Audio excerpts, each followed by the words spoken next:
देखो, हमारा अगला पॉइंट वो है फ्रिक्शन से ही जुड़ा हुआ। ऑब्वियस सी बात है कि अभी हमारे फ्रिक्शन पे चल रहे हैं। मैंने कल भी आपको कहा था कि 100 में से 99 केसेस में स्टैटिक और काइनेटिक अलग अलग नहीं देंगे म्यू। आपको एक ही कोएफिशिएंट ऑफ फ्रिक्शन दिया जाएगा, उसी को आप एज ए स्टैटिक काम करेंगे और उसी को काइनेटिक की तरह से यूज करेंगे। वही स्टैटिक होगा, वही काइनेटिक होगा 99% न्यूमेरिकल्स में। कोई पर्टिकुलर न्यूमेरिकल ऐसा आ गया जिनमें दिया है म्यू एस अलग, म्यू के अलग, तब हम उसमें पूरा ट्रीटमेंट देंगे स्टैटिक और काइनेटिक वाला। फिलहाल अब जरा एक एक पॉइंट बड़े ध्यान से सुनो। पहले मैं लूंगा विदाउट फ्रिक्शन वाले कुछ केस, फिर विद फ्रिक्शन वाले कुछ केस। उससे पहले रोलिंग फ्रिक्शन बता दूं मैं आपको। देखिए, एक और फ्रिक्शन होता है which is called rolling friction, जो इन सब फ्रिक्शन से बहुत कम होता है। आप एक बात बताइए, एक सिलेंडर रखा हुआ है घर में, वही गैस का सिलेंडर ये रखा हुआ है ऑर्डिनरी, और ये यहां पर वही सिलेंडर लुढ़का हुआ है, लेटा हुआ है। ये दोनों अलग अलग नहीं है, वही सिलेंडर सीधे रखा हुआ है और वही सिलेंडर लेटा हुआ है। मैं आपसे कहूं कि इसे घसीट करके लेकर के जाओ, और मैं आपसे कहूं कि इसे लुढ़का के लेके जाओ। इसे घसीट के लेके जाओ, इसे लुढ़का के लेके जाओ। किस केस में आपको ज्यादा मेहनत करनी पड़ेगी? खींचने में, घसीटने में या लुढ़काने में? क्योंकि घसीटते समय जब हम किसी चीज को खींचते हैं तो हाई फ्रिक्शन होता है, और इस सिचुएशन में लो फ्रिक्शन होता है। ये फ्रिक्शन कहलाता है रोलिंग फ्रिक्शन। तो रोलिंग फ्रिक्शन समझने से पहले ये तो पता चल जाए रोलिंग है क्या। What is the meaning of rolling? मेरे बेटा, 3 तरह के मोशन होते हैं, ट्रांसलेटरी, रोटेटरी और रोलिंग। तीनों मोशन में अंतर समझिए, फिर मैं रोलिंग फ्रिक्शन के बारे में बताऊंगा। यदि बेटा किसी बॉडी के सारे पार्टिकल एक ही डायरेक्शन में मूव कर रहे हो सेम वेलोसिटी से, तो यहां पर ये मोशन कहलाता है ट्रांसलेटरी मोशन। ये मोशन कहलाता है ट्रांसलेटरी मोशन।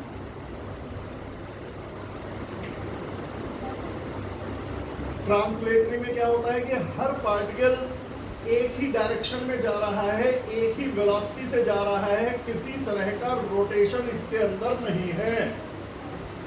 एग्जाम्पल, मेरे बेटा एग्जाम्पल के लिए ये बॉटल है, मैं इसको ऐसे लेके जा रहा हूं। इसका हेड यदि v वेलोसिटी से आगे जा रहा है तो इसका बेस भी v वेलोसिटी से आगे जा रहा है, इसका सेंटर भी v वेलोसिटी से आगे जा रहा है। यदि ये स्ट्रेट लाइन में जा रही है तो इसका upper part, middle part, lower part, सारे पार्ट के लिए एक ही वेलोसिटी से एक ही डायरेक्शन में जा रहे हैं। ये मोशन है ट्रांसलेटरी। ट्रांसलेटरी का एग्जांपल, साइकिल में ब्रेक लगा लो जिससे टायर घूमे ना, और फिर उसको घसीटते हुए आगे लेके जाओ। तो यदि टायर को घसीटते हुए आगे लेके जाओगे तो टायर का अपर मोस्ट पॉइंट भी उसी वेलोसिटी से आगे चलेगा, टायर का मिडिल मोस्ट पॉइंट भी उसी वेलोसिटी से आगे चलेगा, टायर का लोअर मोस्ट पॉइंट भी उसी वेलोसिटी से आगे चलेगा। ये मोशन है ट्रांसलेटरी। दूसरा मोशन होता है रोटेटरी। ट्रांसलेटरी का मतलब है आगे बढ़े लेकिन घूमे नहीं, आगे बढ़े घूमे नहीं। रोटेटरी का मतलब है घूमे, आगे नहीं बढ़े। जैसे मैं आपको एक एग्जांपल देता हूं, साइकिल को स्टैंड पे खड़ा कर दो, साइकिल को स्टैंड पे खड़ा करके पहिए को घुमा दो, तो पहिया अपनी जगह पर घूमेगा, आगे नहीं बढ़ेगा। घूमेगा लेकिन आगे नहीं बढ़ेगा। वो ऐसी सिचुएशन में सेंटर तो रेस्ट पर रहता है। ये पार्टिकल इधर जाता है v वेलोसिटी से, ये नीचे जाता है v वेलोसिटी से, ये पीछे जाता है v वेलोसिटी से, ये ऊपर जाता है v वेलोसिटी से। इसी तरह से तो घूमेगा। अपर पॉइंट की वेलोसिटी इधर, मिडिल पॉइंट की वेलोसिटी, लोअर पॉइंट की वेलोसिटी, और ये तो ये मोशन कहलाता है रोटेटरी।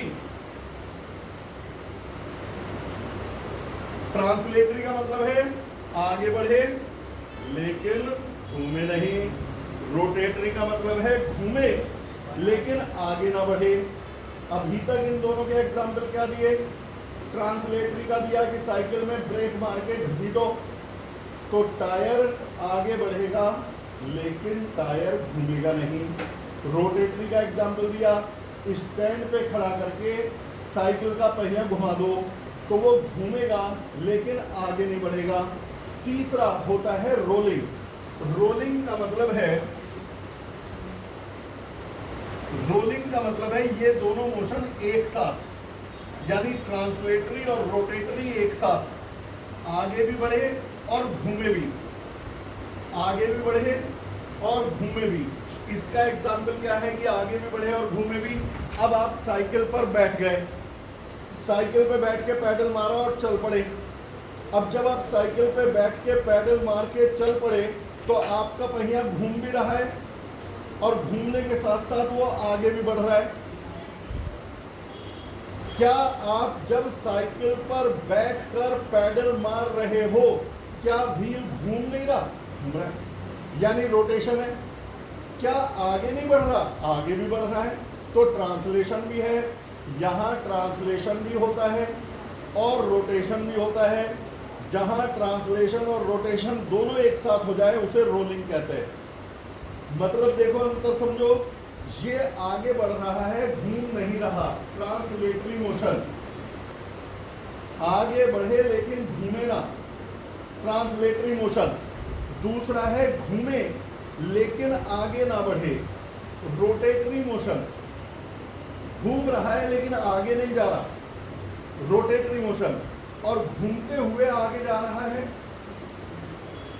आगे भी बढ़ रहा है, घूम भी रहा है, तो वो है ट्रांसलेटरी प्लस रोटेटरी, दोनों को मिला के कहते हैं रोलिंग। तो रोलिंग का मतलब क्या हुआ? घूमते हुए आगे बढ़ना। अब एक बार जरा फटाफट बता दो कि ये कौन सा मोशन है। यदि आप साइकिल में ब्रेक मार के उसे घसीटते आगे ले जा रहे हो, वो आगे बढ़ रहा है, घूम नहीं रहा, ट्रांसलेटरी। और यदि स्टैंड पे खड़ा करके पहिया घुमा दिया, रोटेटरी में क्या होता है? घूमता है लेकिन। और यदि आपने साइकिल पे बैठ के पैडल मारा और चल पड़े तो वो कौन सा है? रोलिंग की खास बात क्या है? उसमें ट्रांसलेशन और रोटेशन दोनों एक साथ होते हैं। अब रोलिंग मोशन के बारे में जरा 2 मिनट ध्यान से देखिए।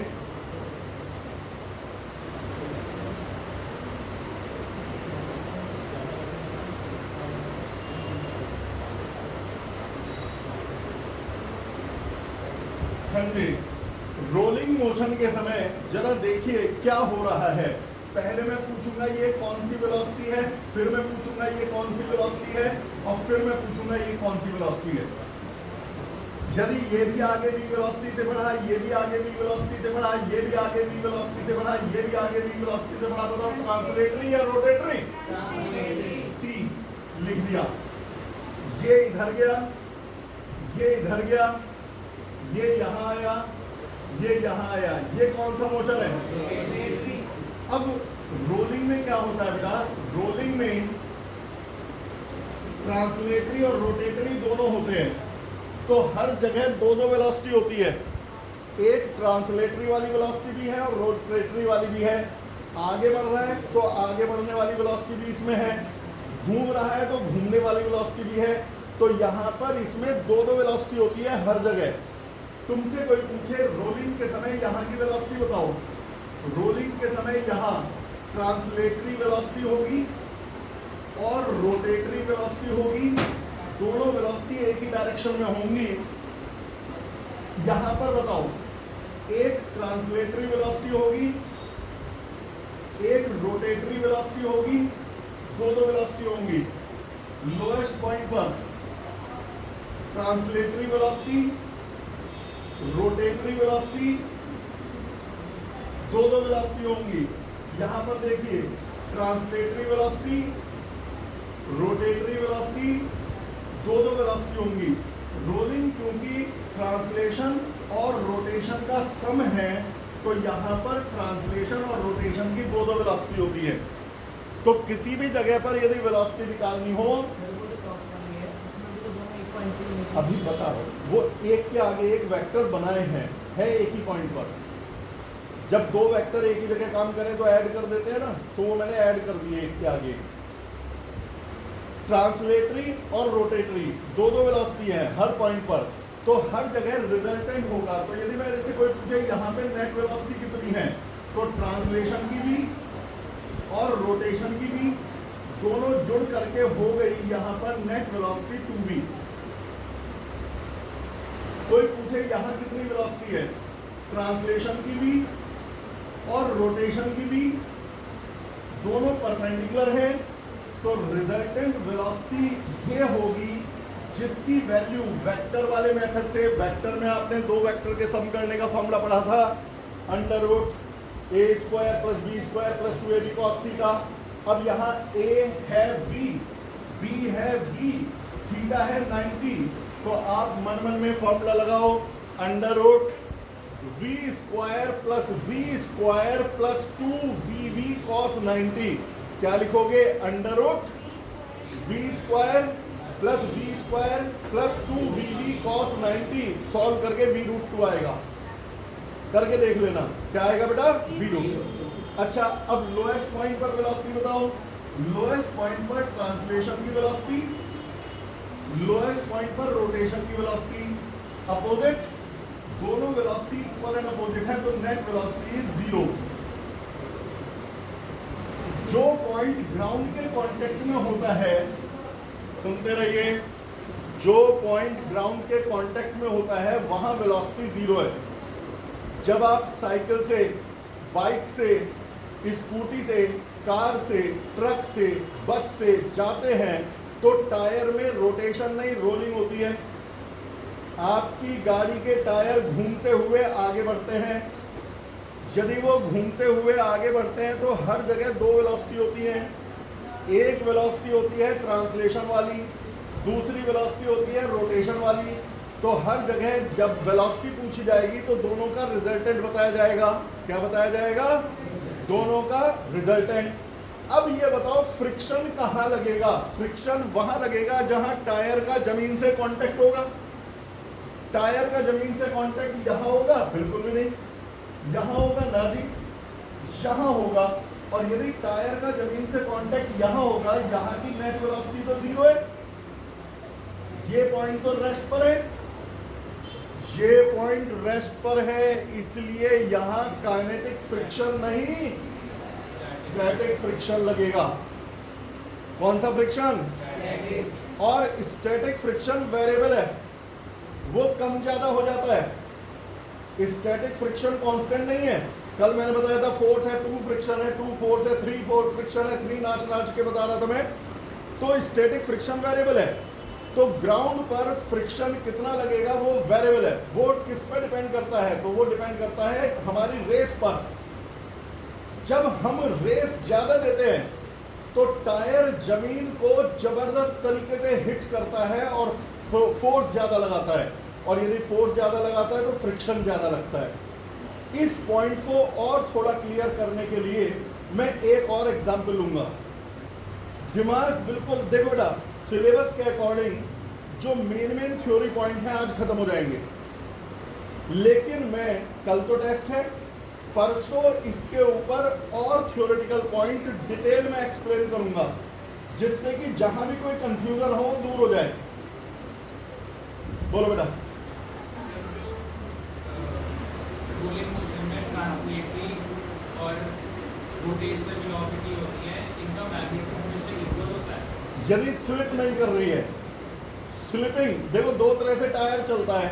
एक तो मान लो कीचड़ में टायर ले जा रहे हो, टायर फिसल रहा है, कई बार स्लिप हुआ है, तो उसमें ट्रांसलेटरी और रोटेटरी अलग अलग हो जाती हैं। लेकिन यदि स्लिपिंग नहीं हो रही तो ट्रांसलेटरी और रोटेटरी हमेशा बराबर होंगी। दो तरह से चलते हैं ना टायर। कई बार देखा होगा स्लिप मार गए, कीचड़ में चली गई गाड़ी, फिसल गई, तो वहां ट्रांसलेटरी और रोटेटरी वेलोसिटी बदल जाती है। लेकिन यदि स्लिपिंग नहीं हो रही, बिना फिसले टायर जमीन में तमीज से चल रहा है, तो वहां ट्रांसलेटरी और रोटेटरी बराबर है। तो मेरे बेटा ये है रोलिंग। अब इसीलिए रोलिंग के केस में जो फ्रिक्शन है, रोलिंग के केस में जो फ्रिक्शन है वो कम होता है। देख काइनेटिक फ्रिक्शन को, मेरे बेटा देख थोड़ा सा अटेंशन में बैठ जाओ, तन तना के बैठो। काइनेटिक फ्रिक्शन को कम ज्यादा नहीं कर सकते।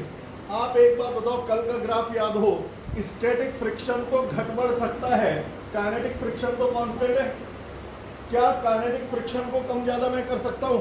नहीं। स्टैटिक को कम ज्यादा कर सकते हैं? हाँ। स्टैटिक में अब सुनो कैसे होता है कम ज्यादा। जब आप टायर की बात कर रहे हैं, जब आप इंजन को रेस देते हैं तो इंजन टायर को घुमाता है, इंजन टायर को घुमाता है और टायर घूम करके ग्राउंड को पीछे धक्का देता है।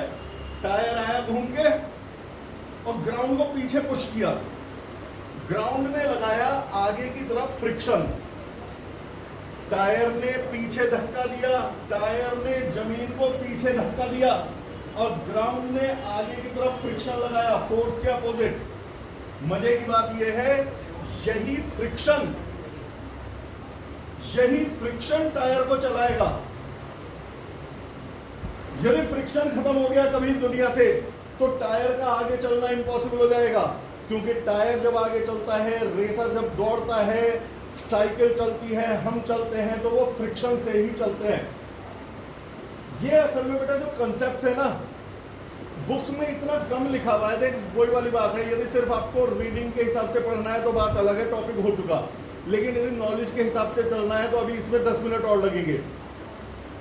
फ्रिक्शन के बगैर कोई चल के दिखा दे, हम चलते कैसे हैं उस पर भी बात करता हूं। पहले टायर की बात करो। टायर को जब आपने इंजन पर रेस बढ़ाई, रेस बढ़ाने से टायर घूमा, टायर ने घूम करके ग्राउंड को पीछे धक्का दिया और जब टायर ने ग्राउंड को पीछे धक्का दिया, फोर्स लगाया, तो ग्राउंड ने आगे की तरफ फ्रिक्शन लगाया। जिधर टायर ने फोर्स लगाया, ग्राउंड ने उल्टी डायरेक्शन में फ्रिक्शन लगाया। टायर का फोर्स ग्राउंड को पीछे धक्का देता है और ग्राउंड का फ्रिक्शन टायर को आगे धक्का देता है और यही फ्रिक्शन टायर को आगे ले जाएगा। यानी कि फ्रिक्शन ही टायर को आगे ले जाएगा। ज्यादा फ्रिक्शन है तो टायर स्मूथली आगे बढ़ेंगे, कम फ्रिक्शन है तो टायर को दिक्कत होगी आगे बढ़ने में। तभी टायर में फ्रिक्शन बढ़ाने के लिए टायर को रफ बनाया जाता है। आप देखो टायर खुरदरे बनाए जाते हैं जिससे उनमें फ्रिक्शन ज्यादा हो। यदि कभी टायर को चिकना कर दो, फ्रिक्शन खत्म कर दो तो स्लिप मारने लगते हैं। तुमने देखा होगा, यदि 5-7 साल पुराने टायर हो जाएं, चिकने हो जाए तो फिसलने का खतरा हो जाता है, क्योंकि उनको आगे चलाता कौन है? चलाता ही फ्रिक्शन है। कौन आगे चलाता है बेटा? अच्छा, रोलिंग के समय फ्रिक्शन कम क्यों होता है? तो जवाब यह है, रोलिंग के समय जब टायर को जमीन पर रखा जाता है तो वो सिर्फ एक पॉइंट पर ग्राउंड के कांटेक्ट में रहता है, सिर्फ एक पॉइंट पर। क्या ये वाला पॉइंट ग्राउंड के कांटेक्ट में है? नहीं। ये वाला पॉइंट ग्राउंड के कांटेक्ट में है? बिल्कुल भी नहीं। ये सारा कोई भी नहीं है, सिर्फ एक पॉइंट ग्राउंड के कांटेक्ट में है। तो वहां एक मामूली सा डिप्रेशन पैदा हो जाता है वजन के कारण। हमें आंखों से ना दिखे, जमीन हल्की सी दबती जरूर है, हमारी आंखों से नहीं दिख रहा। चाहे 1 नैनोमीटर सही, 1 पिकोमीटर सही, 1 फेम्टोमीटर सही, जमीन दबती है। और ये जो प्रोजेक्शन डिप्रेशन है, ये फ्रिक्शन पैदा करते हैं। लेकिन क्योंकि सिर्फ एक ही पॉइंट पर ऐसा होता है तो इसलिए प्रोजेक्शन डिप्रेशन बहुत ज्यादा नहीं होते और इसीलिए फ्रिक्शन कम होता है। रोलिंग के केस में फ्रिक्शन कम होता है। यदि आप सिलेंडर वाले केस को देखो, सिलेंडर को जमीन पर, सिलेंडर से पहले दूसरा केस लेता हूं। पहले जरा मुझे बताइए बेटा, यदि लास्ट बार यदि मैं इसे सीधे घसीट के ले जा रहा हूं, ट्रांसलेशन या रोटेशन? मजा तभी आएगा जब जोश में सुनोगे, जोश में पढ़ोगे। यदि अपनी जगह पर घुमाओ और घूमते हुए आगे बढ़े, रोलिंग। अच्छा, अब जब हम सड़क पर चलते हैं, एक टॉपिक आज से 4 दिन पहले शुरू हुआ था लेकिन फिर उसको वहां पे रोक दिया था। हम जमीन पर चलते कैसे हैं और केले का छिलका आने पर हम गिर क्यों जाते हैं, वहां पर भी यही थ्योरी अप्लाई होगी और उस पर बेस्ड आईआईटी का आया हुआ न्यूमेरिकल है। एक सुपरमैन, और बड़ा छोटा सा है, कंसेप्ट समझ में आ जाए। एक सुपरमैन सड़क पर दौड़ रहा है, 100 मीटर की रेस करनी है उसे। सुपरमैन को 100 मीटर की रेस करनी है। कोएफिशिएंट ऑफ फ्रिक्शन 0.8 है। सुपरमैन हैज अनलिमिटेड पावर, जितनी चाहे ताकत लगवा दो। तो बताओ 100 मीटर की रेस दौड़ने में वो कितना समय लेगा? तो कई लोग कहते हैं यदि अनलिमिटेड पावर है तो एक झटके में कूद के सारा पार कर लेगा। नहीं बेटा, सुपरमैन की भी एक लिमिट है कि इससे कम समय में नहीं कर सकता। तो वो न्यूमेरिकल समझने के लिए आपको हमारे अगले कंसेप्ट को पढ़ना पड़ेगा। हम जमीन पर जो चलते हैं वो फ्रिक्शन के कारण चलते हैं। जिस दिन ग्राउंड से फ्रिक्शन खत्म हो गया, हमारा मोशन इम्पॉसिबल हो जाएगा। तुमने पढ़ा होगा यदि हमारा फोर्स फ्रिक्शन से बड़ा होगा तो स्लिपिंग हो जाती है। कोई चीज फिसलती कब है? जब फोर्स लिमिटिंग फ्रिक्शन से बड़ा हो जाए। जैसे ये जमीन पर बॉक्स रखा है, लिमिटिंग फ्रिक्शन है 10 न्यूटन। मैं यदि 3 न्यूटन का फोर्स लगाऊं, जल्दी बोलो, क्या ये स्लिप होगा? 7 न्यूटन लगाऊं स्लिप होगा? 9 न्यूटन लगाऊं स्लिप होगा? 11 न्यूटन लगाऊं होगा? स्लिप होने के लिए लिमिटिंग फ्रिक्शन से बड़ा फोर्स होना चाहिए। यदि आप लिमिटिंग फ्रिक्शन से बड़ा फोर्स लगा देते हैं तो स्लिप हो जाते हैं। अब यहां पर क्या हुआ? सुपरमैन वाले पर जाने से पहले हम जमीन पर चलते कैसे हैं? तो जवाब है वहां पर भी। कल मैंने आपको चल के दिखाया था टेबल पर खड़े होकर के। हम ग्राउंड को पीछे धक्का देते हैं F फोर्स से। ग्राउंड हम पर आगे की तरफ लगाता है फ्रिक्शन। ग्राउंड हम पर आगे की तरफ लगाता है फ्रिक्शन। मेरा फोर्स ग्राउंड को पीछे धक्का देता है और ग्राउंड का फ्रिक्शन मुझे आगे धक्का देता है, और यही फ्रिक्शन मुझे आगे बढ़ाता है। फ्रिक्शन के कारण मैं आगे चल रहा हूं। कोई पूछे मैं आगे क्यों चल रहा हूं? Just because of friction. लेकिन मेरी चलने की एक लिमिट है कि इस लिमिट से तेज नहीं चल सकता। क्यों? मेरे बेटा मान लो ग्राउंड के और मेरे पैर के बीच में लिमिटिंग फ्रिक्शन है 10 न्यूटन एग्जाम्पल के तौर पर। अब आप बताइए, यदि आप ग्राउंड पर 3 न्यूटन का फोर्स लगाएंगे, बिल्कुल पिन ड्रॉप साइलेंस रखो नहीं तो उड़ जाएगा टॉपिक अभी 2 मिनट में। ग्राउंड पर 3 न्यूटन का फोर्स लगाएंगे, हमारा फोर्स लिमिटिंग फ्रिक्शन से कम है, स्लिपिंग नहीं होगी। ग्राउंड हम पर 3 न्यूटन का फ्रिक्शन लगाएगा और ये 3 न्यूटन का फ्रिक्शन ही मुझे आगे बढ़ाएगा। मैं धीरे धीरे आगे बढ़ूंगा। अब मैंने ग्राउंड पर 8 न्यूटन का फोर्स लगा दिया। अभी भी मेरा फोर्स लिमिटिंग फ्रिक्शन से कम है, पैर स्लिप नहीं होगा। मैंने 8 न्यूटन लगाया लिमिटिंग फ्रिक्शन से कम, तो एक्शन रिएक्शन से ग्राउंड मुझे 8 न्यूटन का फ्रिक्शन लगाएगा और अब मैं 8 न्यूटन के फ्रिक्शन के कारण आगे बढ़ूंगा। पहले 3 न्यूटन का फ्रिक्शन मुझे चला रहा था, अब 8 न्यूटन का फ्रिक्शन मुझे चला रहा है, क्योंकि मुझे चलाने वाले फोर्स का मैग्नीट्यूड 3 से बढ़ के 8 हो गया, तो अब मैं तेज चलूंगा। अब यदि आदमी ने ग्राउंड पर 11 न्यूटन का फोर्स लगा दिया, तो मुझे बताइए मेरा फोर्स लिमिटिंग फ्रिक्शन के इक्वल है या ग्रेटर हो गया? यदि हमारा फोर्स लिमिटिंग फ्रिक्शन से बड़ा हो जाएगा तो पैर स्लिप हो जाएगा।